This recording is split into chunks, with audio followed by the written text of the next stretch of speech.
అయితే ఈరోజు ఒక బిగ్ బ్రేకింగ్ చూస్తా ఉన్నాం. బ్రేకింగ్తో పాటు ఇది ఒక చాలా ఇంట్రెస్టింగ్ న్యూస్ కూడా మనం చెప్పొచ్చు. కేసీఆర్ కుటుంబంలో సంక్షోభం, కవిత అడుగులు ఎటువైపు అనేటువంటి కోణంలో ఈరోజు ఒక సంచలనమైనటువంటి అనాలిసిస్ను మేము ముందు పెట్టబోతున్నాను మిత్రులారా. గత కొంతకాలంగా బీఆర్ఎస్ పార్టీలో, అది కూడా కేసీఆర్ కుటుంబంలో చాలా పెద్ద ఎత్తున చీలిక దిశగా అడుగులు పడుతున్నాయి అనేటువంటి కోణంలో చర్చ బలంగా జరుగుతూ ఉంది.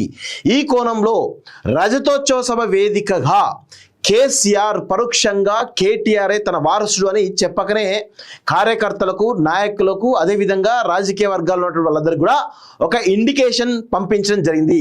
రజతోత్సవ వేదిక ఈ రేవంత్ రెడ్డి పాలనకు వ్యతిరేకంగా ఉందా లేదని పక్కన పెడితే ఖచ్చితంగా అది కేటీఆర్ను తన వారసుడిగా ప్రకటించిండు పరోక్షంగా అనేది చాలా స్పష్టంగా అర్థమైపోయింది బీఆర్ఎస్ పార్టీలో ఉన్నటువంటి అందరికీ. ఈ క్రమంలో బీఆర్ఎస్ పార్టీలో పవర్ పాయింట్స్గా ఉన్నటువంటి, పిల్లర్స్గా ఉన్నటువంటి హరీష్ రావు పరిస్థితి ఏంటి, అదేవిధంగా కవిత పరిస్థితి ఏంటి, జీవితకాలం వీళ్ళంతా కూడా కేటీఆర్ నాయకత్వంలోనే సెకండ్ గ్రేడ్ నాయకులుగా పనిచేయాల్సిందేనా అనేటువంటి కోణంలో వాళ్ళిద్దరూ కూడా మరి ఏం చేస్తున్నారు, వాళ్ళ నిర్ణయం ఎటువంటి కోణంలో ఈరోజు మాట్లాడుతున్నటువంటి పరిస్థితే కనబడతా ఉంది. మనం రీసెంట్గా హరీష్ రావుకు సంబంధించినటువంటి స్టోరీ కూడా చేసినాం. ప్రస్తుతం కవిత అడుగులు ఎటువైపు, కవిత నిన్నటి నుంచి నిన్న మేడే సందర్భంగా జరిగినటువంటి ఒక చిన్న మీటింగ్లో ఆమె మాట్లాడినటువంటి మాటలన్నీ కూడా ఈరోజు బీఆర్ఎస్ పార్టీ సంక్షోభం దిశగా నడుస్తుందా అనేటువంటి కోణంలో చాలా బలమైనటువంటి చర్చ అయితే జరుగుతూ ఉంది. ఎందుకంటే ఆమె చేసినటువంటి కామెంట్స్ ఈ 16 నెలల కాంగ్రెస్ పాలన మీదనే కాకుండా పరోక్షంగా కేసీఆర్ మీదనే కామెంట్ చేసినట్టుగా చాలా స్పష్టంగా అర్థమవుతా ఉంది. సో దానికి సంబంధించినటువంటి ఒక్కసారి ఆమె చేసినటువంటి కామెంట్స్ విన్న తర్వాత లోతుల్లో ఆమె అడుగులు ఎటువైపు ఉండేటువంటి అవకాశం ఉంది అనేటువంటి కోణంలో మనం చాలా విషయాలు కూడా మాట్లాడుకోవాల్సిన అవసరం అయితే ఉంటుంది మిత్రులారా. ఒకసారి ఆ విషయాలు చూసే ప్రయత్నం చేద్దాం. చూడండి ఒకసారి. అదేవిధంగా నేను నిజంగా ఒక తల్లిగా, ఒక సోదరిగా, ఒక మహిళగా బాధపడేటటువంటి అంశాలు కూడా కొన్ని నిజంగా కూడా ఇప్పుడు పాట చూస్తే కార్మికుల గురించే ఉన్నదా అంటే మొత్తం సమాజం గురించి ఉన్నది. సమాజంలో జరుగుతున్నటువంటి అసమానతలు ఇవాళ ఉదాహరణకు చూసుకున్నట్టయితే 1 ఎకరం భూమి ఉన్నటువంటి మనిషి ఉన్నాడు అనుకోండి, అదేవిధంగా 10 ఎకరాల భూమి ఉన్నటువంటి మనిషి ఉన్నాడు అనుకోండి. మనం రైతు బంధు ఇచ్చుకున్నాం. ఎకరం భూమి ఉన్న మనిషికి సంవత్సర కాలంలో 10,000 ఇస్తే 10 ఎకరాలు ఉన్న ఆయనకు ₹1,00,000 ఇవ్వడం జరిగింది. మరి ఏ భూమి లేకుండా ఒక కార్మికుడిగా పనిచేసినటువంటి వాళ్లకు మనం ఇంకా కూడా ఏమి ఇచ్చుకోవాలి. నా స్వప్నం, నా కళ ఏంటంటే రేపటి తెలంగాణలో నీకు భూమి ఉన్నా లేకున్నా, నువ్వు కార్మికుడివైనా, చిరు ఉద్యోగివైనా, నిన్ను ప్రభుత్వం అట్లా ఆదుకోవాలి. ఆ దిశగా మన ప్రయాణం జరగాలి. అంటే భౌగోళిక తెలంగాణ మనం తెచ్చుకున్నాం, ఇంకా కూడా సకల జనులకు, సబ్బండ వర్గాలకు న్యాయం జరిగేటటువంటి సామాజిక తెలంగాణ మనం సాధించుకోలేకపోయినాం.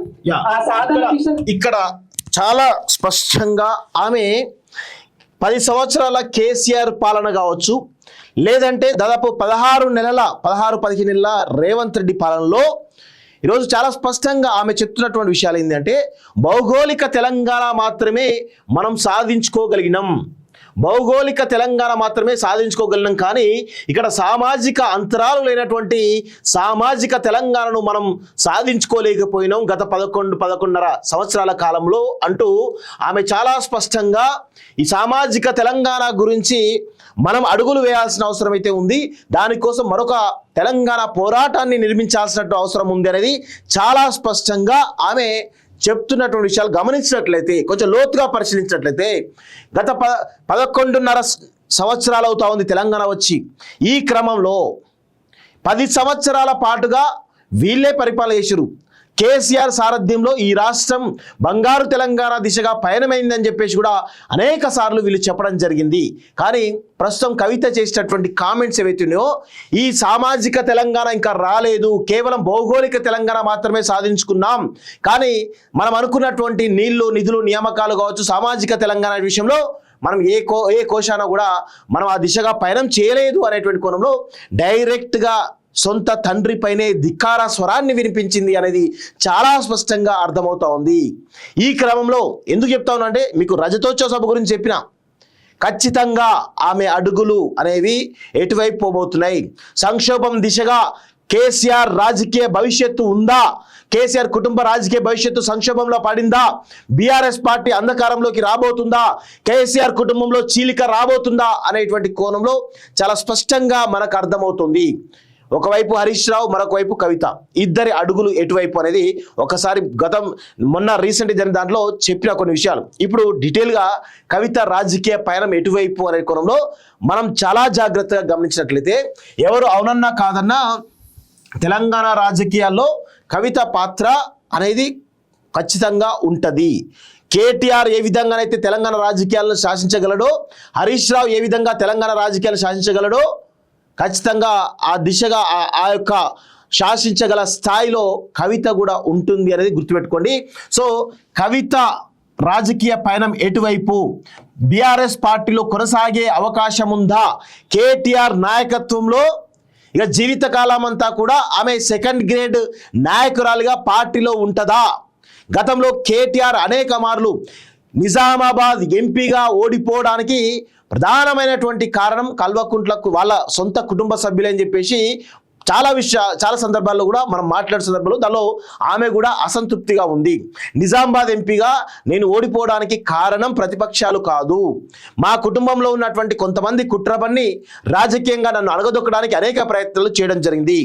ఆ తదనంతర పరిణామాల్లో ఆమె ఎమ్మెల్సీగా ఆమెకు అపాయింట్ కావడం జరిగింది. తర్వాత చాలా విషయాల్లో ఆమెను ఇంకా మళ్ళీ ముందుకు పోతుంది అనేటువంటి క్రమంలో ఢిల్లీ లిక్కర్ స్కామ్లో ఆమెను ఇరికించడం జరిగింది. సో ఢిల్లీ లిక్కర్ స్కామ్ తర్వాత ఆమె రాజకీయంగా కంప్లీట్గా క్లోజ్ అయిపోతుందని చెప్పేసి అనుకున్నారు ఈ కేటీఆర్ కానీ, హరీష్ రావు కానీ, సంతోష్ రావు కానీ, వీళ్ళందరూ కూడా, పోచంపల్లి శ్రీనివాసరెడ్డి కానీ.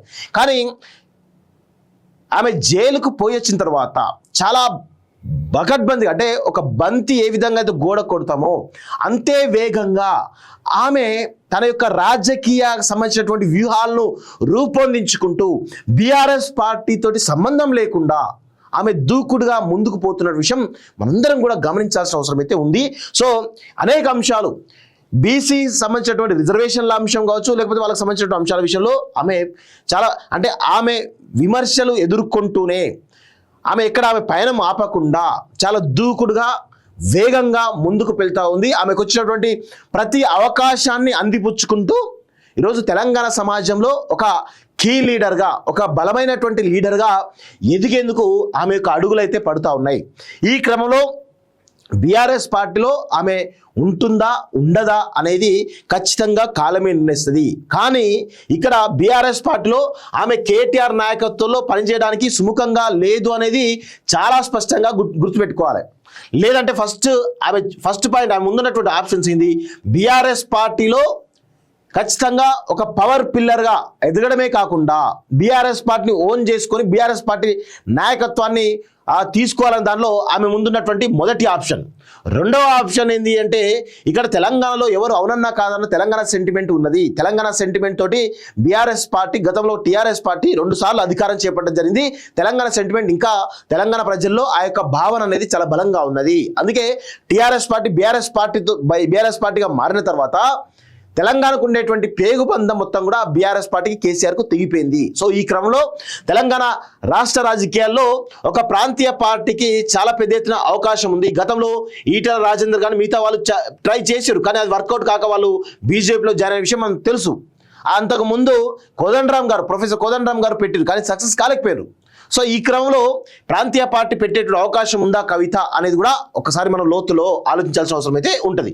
మూడో పాయింట్, ఇక జాతీయ పార్టీలో చేరడమా, అది బీజేపీయా కాంగ్రెసా అనేది పక్కన పెడితే జాతీయ పార్టీలో చేరడమా ఈమె ముందున్నటువంటి ఆప్షన్స్. మరి లేకపోతే తెలంగాణలో ఒక ప్రత్యామ్నాయమైనటువంటి శక్తిగా ఏ విధంగా ఎదగబోతుంది, ప్రత్యామ్నాయ ప్రయత్నాలు ఏమైనా చేస్తుందా అనేటువంటి కోణంలో కూడా మనం ఆలోచించాల్సినటువంటి అవసరం అయితే ఉంటుంది. అయితే ఇక్కడ జాతీయ పార్టీలో చేరడం అంటే ఆమె ముందున్నటువంటి ఆప్షన్స్ ఒకటి బీజేపీ ఉంటుంది, రెండోది కాంగ్రెస్ ఉంటుంది. ఇక్కడ బీజేపీ ఏమో ఆల్రెడీ తనను తిహార్ జైల్లో పెట్టి ఇబ్బందులు పెట్టినటువంటి క్రమంలో బీజేపీకి కవితకు పొసగకపోవచ్చు కాక ప్రస్తుతం ఉన్నటువంటి పరిణామాల్లో. సో ఆమె బీజేపీలో చేరకపోవడానికి అవకాశాలు ఎక్కువ ఉంటాయి. రెండోది కాంగ్రెస్ పార్టీ ప్రధానమైనటువంటి శత్రువు కేసీఆర్ కానీ, కవితకు కానీ, కేటీఆర్ కానీ, వీళ్ళందరికీ ప్రధాన శత్రువు ఎవరు? రేవంత్ రెడ్డి ప్రస్తుతం కాంగ్రెస్ పార్టీలో ఉన్నాడు కాబట్టి మరి కాంగ్రెస్ పార్టీ వైపు ఆమె అడుగులేసేటువంటి అవకాశం ఉంటుందా లేదా అనేది కాలమే నిర్ణయిస్తుంది. సో ఎందుకంటే ప్రధాన శత్రువు, వాళ్ళ కుటుంబానికి ప్రధాన శత్రువు ఎవరు ఉన్నారు అంటే రేవంత్ రెడ్డి అని బలంగా చెప్పవచ్చు. అందులో ఎవరికి కూడా అనుమానాలు లేవు. కానీ ఇక్కడ రేవంత్ రెడ్డి ఉన్నంత కాలం మరి కాంగ్రెస్లో ఆమె చేరేటువంటి అవకాశం ఉంటుందా? ఈ కోణంలో సాధించేటదే జాతీయ అది కాలం ఖచ్చితంగా నిర్ణయించేటువంటి అవకాశం అయితే ఉంటుంది. ఈ క్రమంలో ఆమె ముందున్నటువంటి ఆప్షన్స్ అయితే ఉన్నాయి. బలంగా ప్రాంతీయ పార్టీ పెట్టడమా లేకపోతే జాతీయ పార్టీలో చేరడమా, అంటే ఆమెకి ఏమైనా కమిట్మెంట్స్ షర్మిల లాగా ఏమైనా బలమైనటువంటి కమిట్మెంట్స్ కనుక అది కేంద్ర అధిష్టానం కనుక ఇవ్వగలిగితే ఆమె చేరడానికి స్కోప్ ఉంటుంది. లేదంటే మాత్రం స్కోప్ అనేది ఉండదు అనేది గుర్తుపెట్టుకోవాలి. కానీ భవిష్యత్తు రాజకీయాల్లో ఖచ్చితంగా ఈమె ఒక పవర్ సెంటర్గా ఎదగడానికి కూడా చాలా పెద్ద ఎత్తున స్కోప్ ఉంది. అది కాలం ఖచ్చితంగా ఆమె ఎక్కడ కూడా రాజకీయ పరంగా అందరికంటే ఎక్కువగా ఈవెన్ కేటీఆర్ వాళ్ళ బీఆర్ఎస్ పార్టీలో కేటీఆర్ కంటే, హరీష్ రావు కంటే, మిగతా వాళ్ళకంటే, కేసీఆర్ కంటే కూడా బలంగా తన రాజకీయ వ్యూహాలను తీసుకుపోతూ పార్టీతో సంబంధం లేకుండా సొంత క్యాడర్ని నిర్మాణం చేసుకుంటూ ఆమె బలంగా ముందుకు పోతా ఉంది. ఈ క్రమంలో ఆమె అడుగులు ఎటువైపు అనేది కొంత బలమైనటువంటి చర్చ జరుగుతున్నట్టు క్రమంలో ఆమె ముందున్నటువంటి ఆప్షన్స్ ఇవన్నీ నేనైతే చాలా స్పష్టంగా చెప్పదలుచుకున్నాను. సో చూద్దాం మరి భవిష్యత్ ఖచ్చితంగా రాసి పెట్టుకోండి. 100% తెలంగాణ రాష్ట్ర రాజకీయాల్లో బలమైనటువంటి ప్రాంతీయ పార్టీగా ఉన్నటువంటి తెలంగాణ మేమే తెచ్చామనేటువంటి కేసీఆర్ కుటుంబంలో ఖచ్చితంగా రాజకీయ సంక్షోభం రాబోతుంది. అది ఎవరు అవునన్నా కాదన్నా, ఎవరు వ్యతిరేకించినా కానీ భవిష్యత్తులో ఇది చూడబోతున్నారు.